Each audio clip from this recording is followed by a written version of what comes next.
Data point है आज ही के न्यूज़पेपर में। कहा जा रहा है कि हमारे देश के जो नेता है वो बूढ़े हो रहे हैं, यानी कि बुजुर्ग हो रहे हैं, और बुजुर्गों की संख्या जो है वो बढ़ती जा रही है। तो राणा शानदार एक आप लोग बोल सकते हैं कि बहुत ही प्यारा नहीं एक्टर है, बहुत ही प्यारी एक्टिंग करता है बंदा। पहले विलन के रोल किया करता था और फिलहाल खाकी एक पर्टिकुलर सीरीज आई थी उसमें इसने रोल किया था कि नीतीश कुमार फेस है एनडीए ग्रुप का बिहार के इलेक्शन में और वो सीएम बनेंगे आगे चलकर यहाँ पर। तो ये सिचुएशन देखने वाली है कि हम लोग कहां जा रहे हैं। तो डेमोक्रेसी आज के डेट में जहां जहां पर भी आप लोगों को देखने को मिल रही है, तो यहाँ पर ये जो व्यवस्था बन गई है यहाँ पर कि जितना वृद्ध नेता होगा उतना ही ज्यादा एक्सपीरियंस होगा, उतना ही दबदबा रहेगा। तो ऐसे तो भाई सही है, फिर तो जजों को भी तुम यहाँ पर क्यों नहीं कर देते, 85 साल तक जज जो है वो काम करते रहेंगे। उनको क्यों तुम 62 और 65 की साल में रिटायर कर रहे हो यहाँ पर। तो उनके बारे में थोड़ा सा सोचो, तो ये सही तरीका नहीं है। डेटा पॉइंट है आज ही के न्यूज़पेपर में। कहा जा रहा है कि हमारे देश के जो नेता है वो बूढ़े हो रहे हैं, यानी कि बुजुर्ग हो रहे हैं, और बुजुर्गों की संख्या जो है वो बढ़ती जा रही है। तो क्या हम लोग को इनको रिटायरमेंट या फिर छुट्टी दे देनी चाहिए यहाँ पर। तो ये बड़ा प्यारा एनालिसिस है, और ये एनालिसिस में आप लोगों को देश के बारे में नहीं करूंगा, ओनली इंटरनेशनल लेवल पर भी करूंगा कि यूथ को क्या पॉलिटिक्स के अंदर में एंट्री करनी चाहिए। जिस तरीके से आज की डेट में हमारे देश के अंदर भी बात करूंगा, हमारे देश की जो पहली लोकसभा थी उसमें किस तरीके का यूथ का पैटर्न था, आज की डेट में कैसे यूथ का पैटर्न है यहाँ पर, आखिर क्यों यहाँ पर आज की डेट में जो बुजुर्ग लोग हैं वो पावर छोड़ने के लिए तैयार नहीं है, क्यों उनको यूथ के ऊपर में ट्रस्ट नहीं है यहाँ पर। तो ये कुछ वैसी बातें हैं जो आप लोगों के लिए काफी इंपॉर्टेंट हो जाती है। और जब मैं बात कर रहा हूँ हमारे देश के अंदर में पार्लियामेंट की, और हमारे देश के अंदर में स्टेट के अंदर में असेंबली की, यानी कि संसद की बात कर रहा हूँ, और साथ ही साथ में जो हमारे देश के अंदर में जो विधानसभा होती है राज्य के अंदर में उसकी बात कर रहा हूं। यानी कि पार्लियामेंट में जो हमारे एमपी बैठते हैं, मेंबर ऑफ पार्लियामेंट, जिनको आप लोग सांसद बैठते हैं, उनकी बात करेंगे। और जो यहाँ पर स्टेट के अंदर में एमएलए होते हैं, जिनको आप लोग विधायक जी कहते हैं, उनकी बात करेंगे यहाँ पर। तो इनके बारे में अगर बात की जाए, जब हमारा देश आजाद हुआ और आजाद होने के बाद में हमारे देश के अंदर में जब देखा गया कितने यूथ है पार्लियामेंट के अंदर में, और आज की डेट में आप लोग देखोगे तो आप लोग सरप्राइज हो जाओगे। यहाँ पर बोला यह जा रहा है कि आज की डेट में जो 18th लोकसभा के बारे में अगर बात करें, तो वो ओल्डेस्ट एवर यानी कि सबसे बुजुर्ग लोकसभा बताई गई, जिसमें एक बड़ा मिसमैच आप लोगों को देखने को मिलेगा। 50% इंडियन की जो पॉपुलेशन है वो 30 साल के आप लोगों को नीचे देखने को मिलती है, पर लेकिन आज की डेट में पार्लियामेंट के अंदर में जो एमपी है यानी कि मेंबर ऑफ पार्लियामेंट, वो लगभग 0.007 है, जिनकी एज यहां पर 30 साल के नीचे आप लोगों को देखने को मिलती है। तो सिचुएशन क्या है आप लोग यहां पर खुद देख लो। आज की डेट में अगर मैं आप लोगों से बात करूं, तो ये पर्टिकुलर टॉपिक डिस्कस करने से पहले मैं आप लोगों को एक मूवी के बारे में बात करूंगा। ये आशुतोष राणा शानदार एक आप लोग बोल सकते हैं कि बहुत ही प्यारा नहीं एक्टर है, बहुत ही प्यारी एक्टिंग करता है बंदा। पहले विलन के रोल किया करता था और फिलहाल खाकी एक पर्टिकुलर सीरीज आई थी उसमें इसने रोल किया था। तो ये पर्टिकुलर जो वीडियो है ये यूट्यूब पर भी अवेलेबल है। ये इंसान रहता है यहाँ पर, इसको लैपटॉप देने आता है। तो जब लैपटॉप देने आता है यहाँ पर, तो ये कहता है कि भाई अब तक तो मेरे पास में बड़ा सा कंप्यूटर था, अब तुमने छोटा सा लैपटॉप दे दिया, मतलब हम आईजी बन गए हैं, और आईजी बनने के साथ में हमको और बड़ा कंप्यूटर मिलना चाहिए था, तुमने छोटा सा लैपटॉप रख दिया लाकर, हमारा प्रमोशन हुआ है कि डिमोशन हुआ है यहाँ पर। तो यहाँ पर ये समझाता है कि जो तुम्हारा कंप्यूटर था, वो कंप्यूटर जो था वो कम पावरफुल था यहाँ पर, और ये जो है ये ज्यादा पावरफुल है यहाँ पर। तो ये कहता है कि इसमें सारे कलपुर्जे हैं, ये मतलब ये ऐसा तो नहीं तुमने कुछ निकाल लिया हो मेरे वाले कंप्यूटर इधर रखा रहता है यहाँ पर। कहता है कंप्यूटर में से कुछ निकाल लिया, ऐसा कैसे पॉसिबल है, कितना बड़ा कंप्यूटर तुमने इस छोटे से डब्बे में डाल दिया यहाँ पर। तो ये समझाता है फिर इसके बारे में, हालांकि ये गलत बोल जाता है रैम को, और गलत तरीके से थोड़ा सा एक्सप्लेन करता हूँ, मिस्टेक है इसके अंदर में, ये भी यहाँ पर बोलते टाइम टेक्निकल है, हालांकि वो छोड़ो। तो मुद्दा यह है कि यहाँ पर अगर बुजुर्ग लोग आप लोग देखोगे, तो वो टाइम के साथ में अपने आप को उस लेवल पर अपग्रेड नहीं कर पा रहे जिस लेवल की एडमिनिस्ट्रेशन के अंदर में रिक्वायरमेंट पड़ती है यहाँ पर। तो यहाँ पर इनको लैपटॉप दे रहे हैं, तो इनको लैपटॉप समझ में नहीं आ रहा है, और हम लोग आज के डेट में बैठे हैं एआई के जमाने में यहाँ पर। तो कैसी कंडीशन आप लोगों को देखने को मिलेगी। तो ज्यादा बेटर अगर पढ़े लिखे बच्चे यहाँ पर पॉलिटिक्स के अंदर में आएंगे या फिर एडमिनिस्ट्रेशन के अंदर में आएंगे, तो वो ज्यादा बेटर तरीके से अपने देश को आगे लेकर चल पाएंगे, क्योंकि प्रेजेंट टाइम की रिक्वायरमेंट यही है, जिस सिनेरियो के हिसाब से चीजें चेंज हो रही है। आज की डेट में हमारे देश के जो बुजुर्ग नेता हैं, उनको एज ए गाइडेंस के तौर पर यहाँ पर बैठ जाना चाहिए, ना कि एक्टिव पॉलिटिक्स में पार्टिसिपेट करना चाहिए। जिस तरीके से घर में आज के डेट में से दादाजी होते हैं यहाँ पर, तो वो हमको गाइड करते हैं बैक एंड पे बैठकर, और हम ही को आगे काम करने के लिए बोलते हैं। तो इससे क्या होता है कि हम लोग एक अच्छी गाइडेंस के अंदर में ज्यादा बेटर तरीके से अपना काम कर रहे होते हैं यहाँ पर हमारे देश के जो नेता हैं उनकी कहानी आप लोगों को थोड़ी सी डिफरेंट नजर आएगी। वो अपनी कुर्सी को चिपका कर बैठ गए फेविकोल से, और छोड़ने के लिए तैयार नहीं है, और ये संख्या जो है वो एवरेज एज जो है वो बढ़ती जा रही है आज की डेट में। इसीलिए जब 2020 की अगर मैं बात करूं, 18th लोकसभा जो थी ये यहां पर हमारे देश की ओल्डेस्ट लोकसभा यहां पर बताई जा रही है, यानी कि सबसे ज्यादा बुजुर्ग नेता आज की डेट में पार्लियामेंट में आप लोगों को देखने को मिल रहे हैं। एज कंपेयर टू, अगर इसको पहले के साथ में आप लोग यहां पर कंपेयर करोगे। और सबसे इंटरेस्टिंग चीज आप लोग यहां पर देखो, ये चीजें और ज्यादा बेटर तरीके से आप लोग समझ पाओगे यहां पर। जब हमारा देश आजाद हुआ यहां पर, तो उस टाइम पर देखो, उस टाइम पर क्या कंडीशन थी यहां पर, मेंबर ऑफ पार्लियामेंट यानी कि सांसद लोकसभा के अंदर में, ये एज अगर आप लोग देखोगे यहां पर तब से लेके आज तक का, तो यहां पर 1952 हमारे देश के अंदर में पहली लोकसभा थी। फिर यहां पर दूसरी लोकसभा हुई जब इलेक्शन हुए 1957 में, और ऐसे चलकर 17th लोकसभा बनी थी यहां पर 2019 में, और 18th लोकसभा 2024 में। तो यहां पर अगर आप लोग चीजों को ध्यान से देखोगे तो आज की डेट में जो संख्या है उसको आप लोग यहां पर अंडरस्टैंड कर पाओगे। तो ये चीजें समझाने की कोशिश की जा रही है कि अगर आप लोग पैटर्न देखोगे एज प्रोफाइल का, हमारे जो एमपी हैं उसमें आप लोग चीजें अंडरस्टैंड कर पाओगे कि किस तरीके की एज प्रोफाइल यहां पर आप लोगों को देखने को मिल रही है। इसी के बारे में यहां पर बात की जा रही है। अभी मैं आप लोगों को थोड़ा सा डिटेल में बताता हूं आखिर ये मुद्दा ही क्यों आ गया पिक्चर में, इसके बारे में इमीडिएटली क्यों बात करने लगे। एक तो हमारे देश के प्रधानमंत्री जी का बर्थडे सेलिब्रेट किया गया यहां पर, उसको लेकर बात की गई। दूसरा, हमारे देश के वाइस प्रेसिडेंट जो थे पहले फॉर्मर, इनका नाम जगदीश धनखड़ साहब, तो जगदीप धनखड़ जी ने रेजिग्नेशन ये बोल दिया देकर अपना कि एज रिलेटेड हेल्थ के इशू आ रहे हैं मेरे साथ में, तो मैं रिजाइन देकर जा रहा हूं यहां पर, एक्टिव पॉलिटिक्स से दूर हो रहा हूं यहां पर। और साथ ही साथ में आरएसएस जो मैंने डिस्कस भी की थी आप लोगों से, यहां पर एक ऑर्गेनाइजेशन है, किस ईयर में बनाई गई थी बताइए जरा, और किसके द्वारा फाउंड की गई थी ये बताइए, क्योंकि अभी फिलहाल के टाइम पर 100 साल पूरे हो चुके हैं इस ऑर्गेनाइजेशन को, तो क्वेश्चन पूछा जाए तो कंफ्यूजन नहीं होना चाहिए। इन्होंने भी साथ साथ ये बोला, मोहन भागवत जी ने, कि रिटायरमेंट की जो एज है वो 75 साल यहां पर होनी चाहिए पॉलिटिक्स से।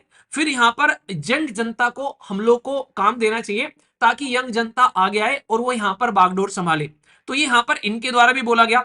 साथ ही साथ में जैसे अभी बात की मैंने यहां पर हमारे देश के प्रधानमंत्री जी या फिर दूसरे जो लीडर है उनके बारे में बात की जा रही है कि उनकी रिटायरमेंट रेज के बारे में जब बात करते हैं तो यहां पर कोई एब्सेंट रहती है कि हाँ ये नहीं बोल सकते कि इस टाइम पर इस इंसान को रिटायर कर दो। तो ये सबसे बड़ी समस्या आज के दिन में आप लोगों को देखने को मिलेगी। यानी कि किसी भी पोस्ट पर चले जाओ, आज के दिन में आप लोग किलर की पोस्ट पर चले जाओ, चाहे आप लोग आईपीएस बन जाओ, चाहे आप लोग डीएम बन जाओ, चाहे आप लोग यहाँ पर जज बन जाओ, हर जगह रिटायरमेंट एज है। बस हमारी पॉलिटिक्स के अंदर में कोई रिटायरमेंट एज नहीं है। कितनी इंटरेस्टिंग चीज है ना, कितनी लिबर्टी ले रखी है ना इन लोगों ने, ना तो इनकी कोई रिटायरमेंट एज है ना इनकी कोई एजुकेशन क्वालिफिकेशन है, भाई साहब मजे इन्हीं के हैं। और यहाँ पर हम ऐसी तैसी कराते रहते हैं, यहाँ पर जरा जरा सी चीज में किसी की एक दिन से एज निकल गई तो भाई किसी की 2.5 दिन से निकल गई यहाँ पर, तो हम एक तरीके से फॉर्म भी नहीं भर पाते यहाँ पर। इन्होंने एजुकेशन क्वालिफिकेशन भी नहीं रख रखी है, मजे इन्हीं के हैं आज की डेट में, इससे बढ़िया कोई चीज ही नहीं है। और स्टेट लेवल पर अगर मैं बात करूं तो कहानी ऐसी है कि कई सारे नेता तो ऐसे हो गए जिनमें से बिहार के आज की डेट के जो चीफ मिनिस्टर हैं भाई साहब, वो ऐसे हैं कि कई बार पब्लिकली ऐसी पिक्चर वीडियोस वायरल हो चुकी हैं कि उनका दिमाग ये लग रहा है कि संतुलन में नहीं है उनकी एज के हिसाब से, जिस तरीके की उनकी कंडीशन चल रही है आज के में। और फिर भी बिहार के इलेक्शन में आज ही के न्यूज़पेपर में है कि नीतीश कुमार फेस है एनडीए ग्रुप का बिहार के इलेक्शन में और वो सीएम बनेंगे आगे चलकर यहाँ पर। तो ये सिचुएशन देखने वाली है कि हम जो कहां जा रहे हैं आज की डेट में। क्या हमारे पास में बिहार के अंदर में कोई भावी नेता नहीं है कि भाई साहब जो नीतीश कुमार साहब को रिप्लेस कर सके, जिनका माइंड संतुलन जो है वो इस तरीके से दिखता है कई सारी वीडियोस के अंदर में, जिसमें कि लगता है कि कहीं ना कहीं आज की डेट में उनको रिटायरमेंट ले लेना चाहिए। मुझे इसमें कोई शक नहीं है कि नीतीश कुमार जी एक अच्छे लीडर थे, अच्छे लीडर थे और उन्होंने अच्छा काम किया, बिहार को बहुत ही अच्छे लेवल पर वो लेकर आए। पर लेकिन प्रेजेंट टाइम पर किस तरीके से आप लोग चीजों को देख रहे हो यहाँ पर आज की डेट में, जैसे नेताओं की रिक्वायरमेंट है, क्या उस तरीके के पढ़े लिखे सही यंग यूथ नेता नहीं आने चाहिए जो कि सही तरीके से एक बढ़िया डिसीजन लेकर पॉलिटिक्स को आगे लेकर चले और इनको पीछे बैठकर चीजों को करना चाहिए। और आप लोगों को एक इंटरेस्टिंग बात बता दूं, ये कहानी हमारे देश की नहीं है ओनली, अगर आप लोगों को लगे हमारे देश की कहानी है, भाई इंटरनेशनल लेवल पर भी देखकर आप लोग सरप्राइज हो जाओगे। यूएसए के डोनाल्ड ट्रंप ले लो, ब्राजील या फिर दूसरी डेमोक्रेटिक कंट्री के बारे में मैं बात करूं तो आप लोग यहां भी देखकर सरप्राइज हो जाओगे। इन मुखियाओं के नाम भी याद रख लेना क्योंकि आप लोगों से क्वेश्चन भी पूछे जा सकते हैं, पर्सनली न्यूज में कई बार नाम आ जाते हैं, तो थोड़ा सा आप लोग को भी समझ लेना। 2024 में जब यूएसए के इलेक्शन हुए यहां पर, तो भाई साहब बाइडन रिटायरमेंट हुआ 82 की एज में भाई साहब, ठीक है। इस इंसान को चलते हुए भी दिक्कत हो रही थी यहां पर लेकिन पॉलिटिक्स से रिटायर होने का नाम नहीं ले रहा। ट्रंप आज की डेट में बार बार ये खबर आ चुकी है कि ट्रंप जो है बीच में से टुलक सकते हैं, ऐसी कहानी चल रही है यहाँ पर। तो ये कंडीशन देखने को मिलेगी। ये 78 ईयर एज है और ये ओल्डेस्ट प्रेसिडेंट है जिसने यहाँ पर शपथ ली थी यहाँ पर, ये आप लोग यहाँ पर समझ सकते हैं फिलहाल टाइम पर। ग्लोबल लीडर में अगर बात करें यहाँ पर आप लोग देख लो लूला डी सिल्वा, ये ब्राजील के मुखिया यहाँ पर 79 यहाँ पर आप लोग देख लो। नेतन्याहू भाई साहब 75, आग लगा रखी है पूरे इजराइल के अंदर में। आर्टिकल भी डिस्कस करूंगा अभी इसके बारे में भी, आज के में कहानी आप लोगों को देखने को मिलेगी। इनके एक पैर कब्र में और दूसरा केले के छिलके पर, इन्होंने तबाही मचा रखी है दुनिया में, ये शांति लाने का नाम नहीं ले रहे। इरोडगन भाई साहब ये वही है जो पाकिस्तान को सपोर्ट करा था ऑपरेशन सिंदूर के टाइम पर, यहाँ पर ठरकी आदमी 72 का है ये, ठीक है। पुतिन की बात कर लो, ये भी 72 का आप लोगों को देखने को मिलेगा। आपको नहीं लगता कि यहाँ पर मिनिमम 75 तो एज रखी देनी चाहिए, जो कि इंसान जो है उस टाइम पर उसको एक तरीके से संन्यास लेकर पहाड़ों पर जाना चाहिए और अनुलोम विलोम करना चाहिए बैठकर, और यहाँ की पॉलिटिक्स में ऐसी तैसी करा रहे हैं अपनी पूरी की पूरी, और दुनिया की ऐसी तैसी कर रखी है, ऐसी कंडीशन देखने को मिलेगी। डोनाल्ड ट्रंप को ले लो, इसका एक पैर कवर में दूसरा केले के छिलके पर, सुधरने का नाम नहीं ले रहा है ये इंसान भाई साहब। तो इसके चलते यहाँ पर ये देखने को मिल रहा है, ये तो यहाँ तक कोशिश कर रहे हैं कि ये इनकी कबर भी जो है उस चेयर के ऊपर ही बना दी जाए, और ये छोड़े ना उसको, पावर को कंसोलिडेट करने की कोशिश कर रहे हैं उसी जगह पर, वहां से ना हटा दे बस इनको कोई। तो इस तरीके से जो यूथ है ऑल ओवर वर्ल्ड में, तो वो कहां पर है ये आप लोग यहां पर समझ सकते हैं। हिस्टोरिकली अगर आप लोग देखोगे यहाँ पर ये कंडीशन आप लोग को नजर आएगी कि जिस तरीके से एक तरीके से लेजिटिमेसी होनी चाहिए, जिस तरीके से अगर पास्ट उठाकर आप लोग देखोगे, तो सबसे इंपॉर्टेंट आप लोग ये वाली स्लाइड देखो एक बार यहाँ पर।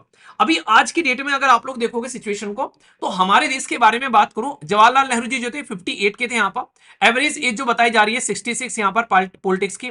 नरेंद्र मोदी जी जो है 63 के थे यहाँ पर, जब यहाँ पर एज्यूम किया ऑफिस यहाँ पर, तो 76 अगर बात करें तो एक एवरेज एज है हमारे देश के अंदर में। अगर बात करोगे, राजीव गांधी जी यहाँ पर यंगेस्ट एवर पीएम थे हमारे देश के अंदर में, 40 की एज में प्रधानमंत्री बन गए थे, जब हमारे देश के अंदर में कंप्यूटर वगैरह वो सारी चीजें इंप्लीमेंट की गई, वो चीजें आप लोग यहाँ पर समझ सकते हैं। मोरारजी देसाई 81 की एज में, इन्होंने ट्रंप को भी पीछे छोड़ दिया था, ये ट्रंप की कैटेगरी में थे। ओल्डेस्ट पीएम हमारे देश के अंदर में कोई पूछे, अच्छा ये वनडे टाइप एग्जाम में क्वेश्चन बन जाएंगे आप लोग के, हमारे देश के यंगेस्ट पीएम और हमारे देश के ओल्डेस्ट पीएम, ये दोनों पॉइंट आप लोग याद रखना, क्योंकि कल को चलकर अगर कोई पूछ ले कि भाई यंगेस्ट पीएम कौन थे और ओल्डेस्ट पीएम कौन थे, तो ये दो नाम एटलीस्ट आप लोगों के जहन में आप लोगों को याद रहने चाहिए, क्योंकि कई बार इस तरीके वनडे टाइप एग्जाम में क्वेश्चन आप लोग के बनते हैं, तो कोई डाउट इसको लेकर आप लोग के मन में नहीं होना चाहिए, ठीक है। तो पर्सन जो स्पेसिफिक क्वेश्चन बन जाते हैं ना कई बार, तो हल्का सा याद इसके बारे में आप लोग यहाँ पर रख सकते हैं, ठीक है। इसी के साथ में अगर बात करूं यहाँ पर, जो एवरेज एज है हमारे देश के अंदर प्रधानमंत्री की वो 67 है, तो ये बड़ी बात है, और ये ऊपर को ही बढ़ती जा रही है यहाँ पर,